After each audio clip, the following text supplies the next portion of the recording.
Tai sveiki sugrįžę po pertraukos.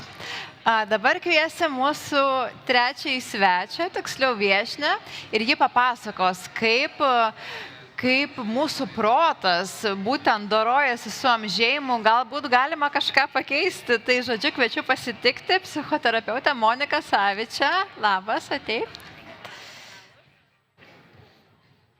O, kaip čia šviesu. Taip. Ir aš visiems užduodu tą patį klausimą, tai tiesiog prisistatyti, papasakoti daugiau apie save. Ne visi gal žino apie jūs, tai trupučiuką, kaip susidomėjot be to psichoterapija. Aš gydytoja Monika Savičia, psichoterapeutė. Šiuo metu dirbu svarbiausią darbą, tai esu motinystėj. Čia sunkiausia, ką esu dirbus iki šiol. O kaip susidomėjau, mane visą laiką domino procesai, kurie apima daug, taip plačiai, kur nebūtų vienas kažkoks labai aiškus dalykas, bet kažkas, kas apimtų visumą. Ir psichoterapija, jinai apima viską, visas gyvenimo sritis. Visur, kiekvienam pokalbėje, kiekviename mūsų, atsikeli ryte ir yra svarbu, kokia tavo psichikos sveikata. Jeigu juoda, tai bus juoda ir bus baisu. Taip, ir negali to taip greit pakeisti, negali tiesiog išoperuoti, išpjauti, ir mane tas žavi. Man patinka sudėtingi dalykai turbūt. Tai dėl to pasirinkau psichoterapiją. Taip, o jeigu perinant prie odos, tai yra toksai, nežinau, gal mitas, gal tiesa, bet ar tikrai nuo streso atsiranda raukšlės? Tiesiogiai ir taip ir ne. Iš vienos pusės, jeigu šiandien turiu renginį, dabar labai stresuoju, visi mes čia stresuojam, normalu, ačiū kūnui, kad stresuoja, nes jis tą pasiruošia, taip, jeigu nebūtų viso kortizolio ir adrenalino, tai turbūt čia būčiau labai atsipalaidavus, pamirščiau, ką noriu pasakyti, užsigalvočiau apie dukrą ar apie dar kažką, taip, tai mūsų kūnas mobilizuojasi ir tas stresas yra labai normalus. Ar kiekvieną dieną jaučiant tokį didelį stresą ar kažkokią tai įtampą, nuo to sulėtėja mūsų procesai kūne, imuninė sistema sutrinka, ta pati kolageno gamyba ir panašiai. Tai žinoma, kad taip. Taip, tai jeigu mes turim labai įtemptą gyvenimo būdą, jeigu daug patiriam to streso kasdien, tai oda, kaip mūsų toksai veidrodis, parodys greičiausiai. Bet ar taip galima suvesti, kad šiandien stresuoja ir to rūgštė, tai žinoma tikrai ne, čia būtų absoliutus mitas. Bet ilgalaikiai perspektyvai pasimato. Principo tai yra lėti procesai, ar ne? Ir lemia tas jau labai stiprus nuolatinis stresas, ar ne? Taip, ilgalaikiai perspektyvai. Ilgalaikis, aha. Kas vyksta su mūsų hormonais ir mūsų smegenyse, kai mes patiriame tą nuolatinį stresą? Tai stresas apskritai yra toks labai daug apimantis procesas. Taip nėra, kad stresą gali kažkaip išimti ir apibrėžti būtent taip. Bet mūsų kūnas, jisai yra įpratęs prie tokio cirkadinio vadinamo ritmo, kad mes vienu metu keliamės, kitu metu einame miegoti ir kai mes einame miegoti, mums tada reikia vieno hormono, melatonino, pavyzdžiui, taip, kai prieš mums atsikeliant, mums reikia kortizolio, kad mes atsibustume, kad mes judėtume, kažką veiktume. Taip pat, jeigu yra kažkokia sunki situacija, mums reikia epinefrino, dar to kortizolio daugiau. Taip, tai mūsų kūnas, jisai prisitaiko prie tų visų situacijų taip, kad kai yra dirgiklis, smegenys pasako kūnui, o dirgiklis, stresorius, skiriam epinefriną, pasiruošiam, veikiam, važiuojam. Taip, tai tas, bet mūsų kūnas taip pat pasako ir smegenim, jeigu, pavyzdžiui, mes jaučiamės labai įsitempę, taip, ir tada mūsų kūnas pasako smegenim, žiūrėk, kažkas yra blogai, aš labai įsitempęs. Tai čia veikia, kaip sakyt, pokalbis vyksta į abi pusės, taip, ir dėl to tos visos praktikos, kur mes kartais mums nepavyksta atpalaiduoti galvos, kartais nepavyksta atpalaiduoti smegenų, bet jeigu pavyksta atpalaiduoti kūną, pavyzdžiui, nuleis pečius, jau truputėlį nuleiskim dabar. Taip. Nuleidžiam pečius, atlaisvinam truputį žandikaulį, jau smegenis gauna, tai gal viskas yra gerai, nes kūnas atsipalaidavęs, tai gal nereikia tiek daug to kortizolio, gal tas stresorius netoks didelis, kaip mes mintimis kartais susikuriam. Bet koks geras patarimas pradėti nuo kūno, nes taip, minčių srauto gal kartais nesuvaldysi, bet nuo tokių net išorinių dalykų. Tai gal būtų ir pasišypsojimas, iš tikrųjų gal veikia? Taip, tas irgi kartais veikia. Esu girdėjus, jo. Taip. Geras. Ar yra tam tikri asmenybės bruožai ar įpročiai, kai žodžiu žmogus labiau yra linkęs į tą streso sukeltą amžėjimą? Sunku pasakyti, nes dažniausiai nuo mūsų asmenybės labai priklauso ir mūsų gyvenimo būdas. Tai ar yra tikri įpročiai, kurie skatina tam, kad mes greičiau pasijusim, be jėgų ar be motyvacijos, panašiai, tai tikrai taip. Jeigu mes visiškai nesirūpinam savim, taip, jeigu mes nesirūpinam savo psichikos sveikata, jeigu mes neturim artimų ryšių ir santykių, taip, jeigu mes esame izoliavę save, jeigu mes savo problemas bandom pamiršti, o tai kartais gali būti nulemta asmenybės bruožų, tai gali būti nulemta aplinkos, yra daug labai skirtingų veiksnių. Tai žinoma, tas turės įtaką, kad mes greičiau senėsim, amžėsim ir tas greičiau pasimatys. Taip, tai čia toks, kaip pasakyti, labai kompleksiškas ir sudėtingas dalykas, bet nuo to, ką mes darom, tikrai priklauso nuo to, kaip mes ir atrodysim ir jausimės garbiame amžiuje. Aš jau galvojau, kad sakysit nerimastingi žmonės arba turintys nerimo sutrikimą, tai automatiškai ten jiem yra sunkiau. Ne, nerimo sutrikimas, kaip ir kiti psichikos sutrikimai, yra pagydomas sutrikimas. Taip, kai mes turim sutrikimą, tai reiškia, tai yra kažkas, ką mes galime pagydyti. Taip, tai gali turėti trumpalaikę pasekmę, bet jeigu mes turime tinkamas intervencijas, mes kreipiamės pagalbos, mes pagydom ir tada ilgalaikį perspektyvą tas neturės kažkokių tai mums pasekmių. Dėl tokių žodžių kaip nerimastingi žmonės, aš labai nemėgstu etikečių ir aš stengiuosi jų neklijuoti, taip, nes tas nerimastingas žmogus, kartais palygini du nerimastingus žmonės ir vienas atrodo ramiausias, kokį ką tik mačiau, o kitas atrodo iš tikrųjų labai nerimastingas. Tai čia labai subjektyvu ir jeigu žmogus kartais įtiki, kad jis jau kažkoks ten labai nerimastingas, tada jam ir yra to nerimo daugiau, nes ašgi nerimastingas, tai čia dabar visko nerimausiu. Tai aš linkusi neklijuoti tokių dalykų, kad kažkokiam žmogui čia bus daugiau. Ne, visi mes galim amžėti, kaip sakant, taip, kaip mes amžėsim, arba tą pagreitinti, arba palėtinti, nepriklausomai nuo to, kokie mes asmenybė. Iš tikrųjų, kartais mes turbūt visi pagaunam save, kad nerimaujam dėl kažko. Ir tada galvoju, taip, aš nerimavau vakar, už vakar.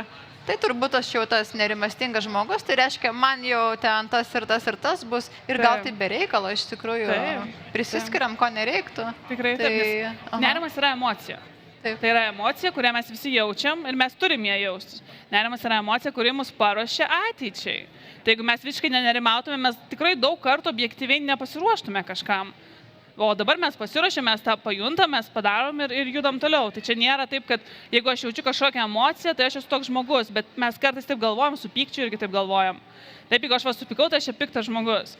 Bet čia iš tikrųjų tai yra etiketė, kas viena iš mąstymo klaidų. Tai nereiškia, kad esate piktas žmogus, jeigu supykot. Jeigu jūs supykot, kūnas puikiai veikia, kaip aš sakau, su nerimavimu.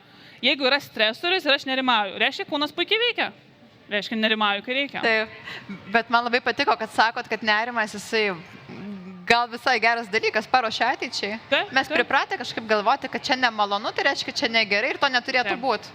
Bet iš tikrųjų, čia yra tokia mūsų prigimtis turbūt. Taip. Tai kažką naujo sužinojau, gerai, man patiko. Koks emocinis nuolatinio užimtumo poveikis remiantis jūsų darbo patirtim? Tas nuolatinis užimtumas, čia dažniausiai kalbam apie darbą. Tai jeigu aš visą laiką dirbu ir tas užimtumas yra labai didelis, tai reiškia, aš neskirsiu to laiko savo, reiškia, aš neskirsiu laiko pakankamai šeimai, sportui, mytybai ir panašiai.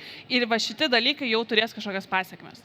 Taip, jeigu mes turėtume minį, kad nuolatinis užimtumas reiškia, padirbau, pabuvau su šeima, pasigaminau valgyti, pasportavau, čia irgi užimtumas, teisingai.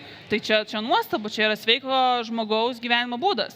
Bet jeigu turime omeny tą užimtumą, kur aš atsikėliau 6 ryto, greit išgėriau kavos ant tuščio skrandžio, prasibėgau, pasisveikinau su šeimos nariais ir einu dirbti, atsikėliu ten darbe, kaip sakant, iš transo 12 nakties ir vėl tas... Taip, tas žinoma turės labai didelį įtaką mūsų sveikatai. Bet to užimtumo, nes mes, man atrodo, truputėlį jau jiem vėlgi į tas etiketės, kad jeigu daug darai, tai reiškia būtinai tik dirbi ir būtinai tik blogai. Bet kartais būti aktyviu, judėti, sportuoti, susitikti su draugais, čia gali būti ir labai gerai. Čia vėlgi priklauso nuo žmogaus. Vienam to judėjimo, dinamikos, pokyčio reikės daug, kitam nedaug. Ir nei vienas iš jų neturės sutrikimo, tiesiog du skirtingi žmonės. Taip, ir tas užimtumas, kaip sakot, jis gali būti toks balansuotas, geriau čia būtų, ar ne, ir gali toks vienpusis būti, tik tai į karjerą, pavyzdžiui, susikoncentravus, kas jau turbūt turės pasiekmių, jeigu jau taip be sporto, be gamtos, be draugų. Bet koks jeigu tik tai į motinystę, tik tai į karjerą, ar tik tai kažkur susikoncentruosim, bet kokiu atveju tai turės pasiekmių, nes reiškia, kad mes paliekam kitas savo gyvenimo sritis šešėlyje. Tai jeigu mes, kaip sakyti, mes esam, viskas turi savo kainą. Taip, ekonomika yra toks dėsnis, tai mūsų kūnas irgi viskas turi savo kainą. Tai kartais mes mokam sveikatą, kartais savo laiku, kartais savo energiją, kartais savo gyvybingumu, kartais tiesiog pinigais. Taip, tai čia jeigu mes tą suprantam ir tą balansuojam, tai viskas gerai, bet kartais žmonės tiesiog keičia pinigus į sveikatą ir į laiką, ir į draugus, ir į šeimą, ir tada ateina tam tikras metas, kai darbas baigėsi, bet kitų sričių mes nesam pasistatę, nesam ten skyrę energijos, ten dėl to nieko nėra. Čia taip galima jau diskutuoti, ar laimingas yra tos žmogus, Taip. bet čia jau ilgai užtruktume. Taip, čia jau kita diskusija. Taip, man visai patinka toks pasakymas, kad streso visai neišvengsi, nes labai daug kur girdim, kad tiesiog vengs streso ir viskas bus gerai, bet aš tada galvoju, kaip tą padaryti. Taip. Tai žodžiu, yra toks dalykas kaip atsparumas, turbūt toks terminas, ar ne, jūsų srityje, tai kaip ugdyti tą psichologinį atsparumą. Psichologinis atsparumas, man patinka jį vadinti tokiu raumeniu.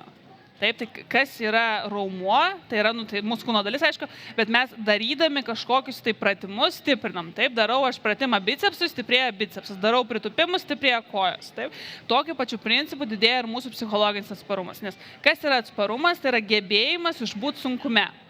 Taip, sunkių situacijų vengti mes neturim, nes gyvenimas, jis yra sunkus, nėra čia ko slėpti, taip, jis yra įvairus, bet būna labai sunkių momentų. Tai tas atsparumas yra darydami tai, kas mums gal ne iki galo patinka, bet kartais reikia padaryti, taip. Galbūt norisi kažko išvengti, bet mes išdrįstam tai padaryti. Taip mes parodom ir išmokinam savo smegenis, kad aš galiu, ir šitą galiu, ir tą galiu, ir konfliktą galiu išbūti, ir bijodama ant scenos galiu kalbėti, ir galiu įstoti į mokslus, kur galbūt jaudinus ir panašiai. Taip mes ugdome ir rodome savo, kad galim, taip ir stiprėja tas vadinamas raumuo. Žinoma, pakankamai miegant ir turint aplink netoksišką aplinką, bet čia tokia jau bazė. Bet jeigu šiaip darant tai, kas sunku, stiprėja mūsų gebėjimas išbūti sunkume. Nuostabu, bet sunkiau padaryti, negu pasakyti. Čia kaip ir su viskuo. Taip, pradedam visą laiką nuo mini dalykų. Gal kažką rekomenduotume, tarkim, nežinau, sakykime, turiu socialinę baimę, sakykime, vengiu žmonių. Tai koks būtų pirmas žingsnis? Tas žmonių vengimas nebūtinai, kad mes iš tikrųjų bijom tų žmonių, mes dažniausiai tai bijom savęs. Kaip aš atrodysiu prieš tą žmogų, kaip aš kalbėsiu, kaip jis mane girdės. Tai nesvarbu, ką tie žmonės darys, mums baisiausia, kas mūsų viduje yra. Tai pirmas žingsnis yra įvardinti, ko aš savie bijau. Kas man galbūt apie save taip nepatinka, kas yra tokio, kad man norisi gintis ir saugotis nuo tos aplinkos. Ir tas pokalbis, čia nežinau, čia labai mažas žingsnis, čia gan sunkus dalykas, bet nuo tokio mažo klausimo, nežinau, šiandien supykau ant to žmogaus, kodėl? Nesvarbu, ką jis padarė, kodėl mane tai dirgina, ką tai sako apie mane. Taip, arba labai jaudinuosi, ką tai sako apie mane, ką aš savyje bijau parodyti, kokio aš bijau žodžio pasisakymo ir panašiai, nes aplinka jinai keičiasi. O su savim tai mes liekam visą laiką. Toks geras patarimas pasiklausinėti savęs, ar ne? Geras, labai įdomu. Minėjot miegą, tai dar taip paklausiu, ar miegas, sąmoningumas ir bendruomeniškumas turi didelę reikšmę atsparumui? Taip, pagrindas, viso ko pagrindas. Ta prasme, miego trūkumas iškraipo realybę. Faktas, mokslinis faktas tikrai. Mes nemiegoję, jeigu ten vieną parą nemiegojom, kitą parą išsimiegosim, pamiršim, nieko tokio. Bet jeigu tai yra lėtinė nemiga, tai tikrai keičia ir mūsų kognityvinius procesus, mąstymą ir panašiai.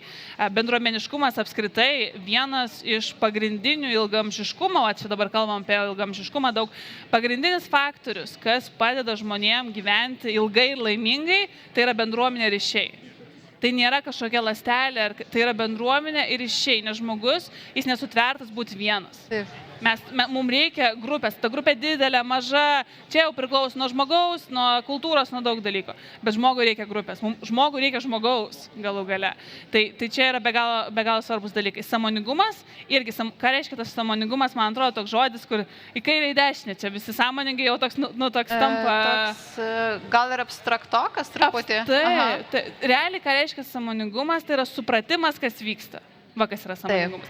Tai jeigu, pavyzdžiui, aš rėkiu, bet nenoriu rėkti, tai sąmoningumas būtų suprasti, kodėl rėkiu. Taip, arba aš, pavyzdžiui, gaunu pasiūlymą darbo ir aš nenoriu jo priimti, bet priimu. Kodėl? Taip, kodėl? Tai ne kažkokia abstrakcija, bet paprastai. Kodėl darau dalykus, kurie mane skaudina? Kodėl lieku situacijose, kuriuose man blogai? Taip, čia tas sąmoningumas plačiaja prasme. O ta jau tokia siauraja prasme, sąmoningumas, šiandien, pavyzdžiui, važiavau šiandien autobusu. Ir automatiškai kišuosi ausinės. Bet aš galvoju, ne, reikia tiesiog važiuoti autobusu.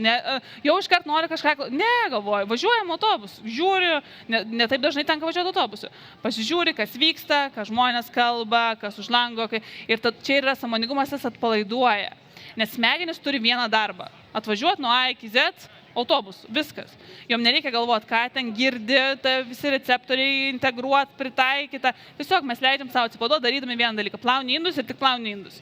Ne darai 150 klausai podcastą kažką, o tiesiog darai vieną dalyką. Ir tada tas sąmoningumas padeda atsipalaiduoti. Jeigu sąmoningumo praktikos tampa dar vienu darbu, jos gali ir varginti.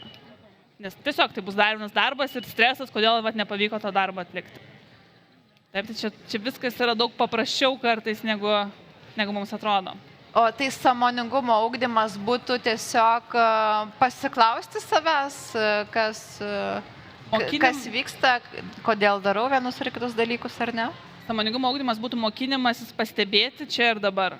Ai, čia ir dabar kas vyksta. Nes dabar, pavyzdžiui, mes su jumis kalbam ir nepastebim, kaip jaučiasi kojos tuo metu. Ar ten mikrofonas spaudžia ar nespaudžia, ar ten plaukai ne, mes esame susikoncentravusi jūsų pokalbį ir jūs girdite tik mane, aš girdžiu tik jūs, kas vyksta aplinkui, nėra taip svarbu. Taip, žmogus, tokį tunelinis mąstymas, nes tam, kad geriausias rezultatas to pokalbio būtų. Taip? O sąmoningumas būtų suprasti, kas manyje tuo metu vyksta. Taip? Nekalbant, aš nes čia, pokalbių reikia kortizolį daug, bet tiesiog žmogus stovi dabar eilė ir jis tiesiog stovi. Taip, jis nieko nedaro. Žiūri, kaip jaučiasi, kur darosi karšta, galbūt šalikas biški spaudžia, gal nekantru darosi, gal batai pritrynė, gal jau valgyt nori. Va čia yra sąmoningumas pastebėti procesą, kuris čia ir dabar vyksta manyje. Tai neturi būti kažkoks magiškas procesas. Stoviu, sėdžiu, stovi eilėj. Ar pradedu scrollinti telefoną, reiškia, bandau išvengti, pabėgti, nes dažniausiai būna vengimas nuobodulio. Ar tiesiog esu ir žiūriu, kaip kasininkė veikia, kaip produktai skanuojas, kokį garsą išleidžia, kaip šviesos šviečia. Taip čia ir yra tas sąmoningumas, gebėjimas ir mokinimasis, negebėjimas, mokinimasis. Būti dabartyje, nes mes dažnai to dabar tiesiog nemokam, tiesiog nepraktikuojam pakankamai. Geras, kaip įdomu. Taip, pakalbėkime trupučiuką apie požiūrio keitimą. Ar pozityvus mąstymas gali padėti kovoti su amžėjimu, ar tai per daug supaprastinta jūsų nuomonė? Aš sakyčiau, gal per daug supaprastinta iš tos pusės, ką reiškia tas pozityvus mąstymas. Nes jeigu aš jaučiuosi labai blogai ir manęs paklaus, kaip jautiesi, sakysiu, žiauriai gerai, smagu, tiesiog gyvenimo šventė. Tai labai blogai čia tai bus daryti, bet jeigu pozityvus mąstymas reiškia, aš pakliuvau į bėdą ir aš galvoju, gerai, labai sunku, kenčiu, verkiu, bet aš išsikapstysiu. Pavyks, ta prasme, kažkaip paprašysiu pagalbos, paprašysiu to, man pavyks. Tada taip, tada žinoma tas padeda, taip, nes mes matom perspektyvą, tikslą ir tas padeda mums judėti toliau. Bet jeigu mes pozityvų mąstymą klijuosim kaip etiketę ant visko, kas blogo, tai čia kaip sugedęs produktas parduotuvėje, pakeistume tiesiog etiketę. Tai į kalėjimą už tai sėdo įmonės žmonės. Taip, tai čia lygiai tas pats. Tiesiog vagiam iš savęs tada tikrai gebėjimą išbūti kažkokią emociją. Taip. Ar grožio rutinos gali tapti savotiška sąmoningumo praktika? Taip, 100%. O labai įdomu, kaip?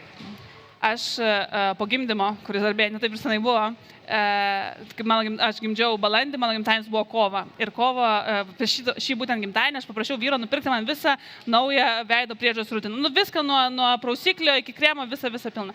Ir po gimdymo emocijų daug, vaikas pirmas, nesuprantu, kas vyksta, bet tos 5 minutės vonioju, kai tiesiog ramiai nusiprausiu, pasitepu kremais, jie visi kvepia, matau, kad odai geriau. Tai buvo tiesiog toksai atsigavimas, trumpas atsigavimas, bet leido man tiesiog prisiminti, kas vyksta.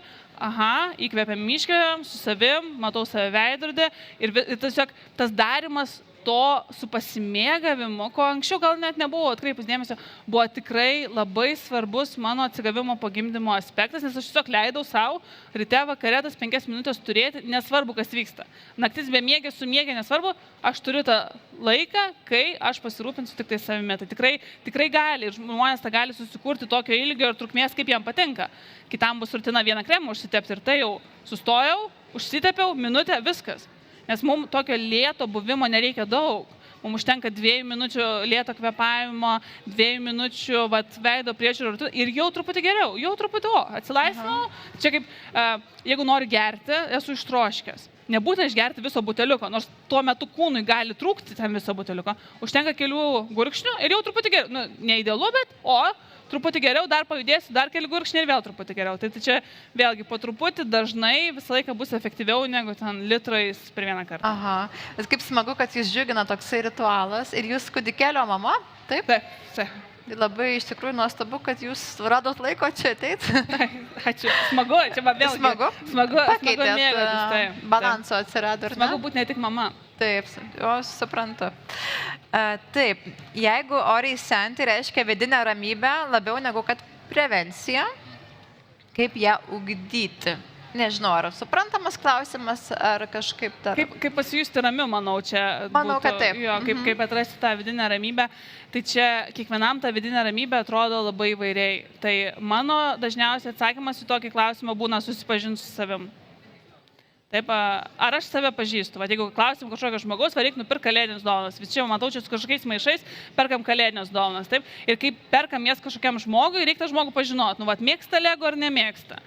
Mėgsta vat, kambučią ar nemėgsta. Nu, čia yra pažinojimas. Taip? Bet lygiai su savim lygiai tas pats. Kad būtų ramu, mes turim žinoti, kas ir kodėl mumise vyksta. Bet žmonės dažnai su savim nesusipažįsta ir tokį bazinį klausimą, kaip, pavyzdžiui, gerai, kas tave nuramina po darbo dienos? Ai, ką žinau, nu, tipo, ten, nežinau, paskrolinu ir, tipo, gerai. Bet to gerai būna? Ai, nu, nežinau. Nu, bet kas dar gali žinot, ar tau gerai? Nes jeigu tu sakai, man labai faina ir gerai, tai viskas, nuostabu, važiuojam.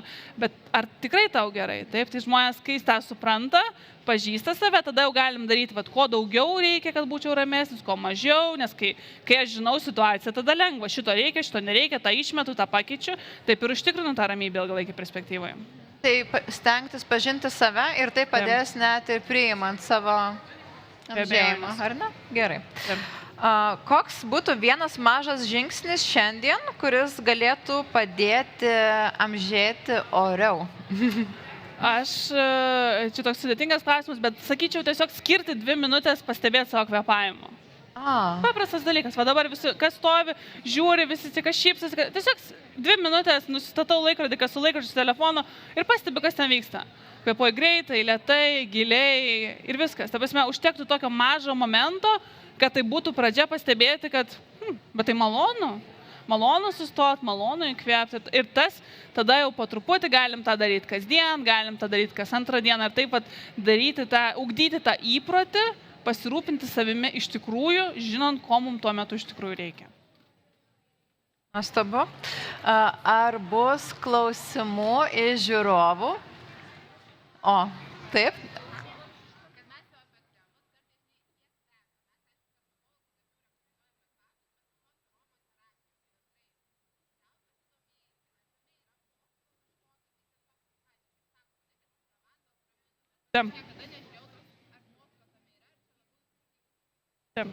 Aha, pakartosiu klausimą į mikrofoną, kad daugiau žmonių suprastų. Tai visokie kvepiantys kremai, kad ir levandos, aromaterapija, kiek tame yra mokslo ir koks tas poveikis yra iš tikrųjų aromaterapinis?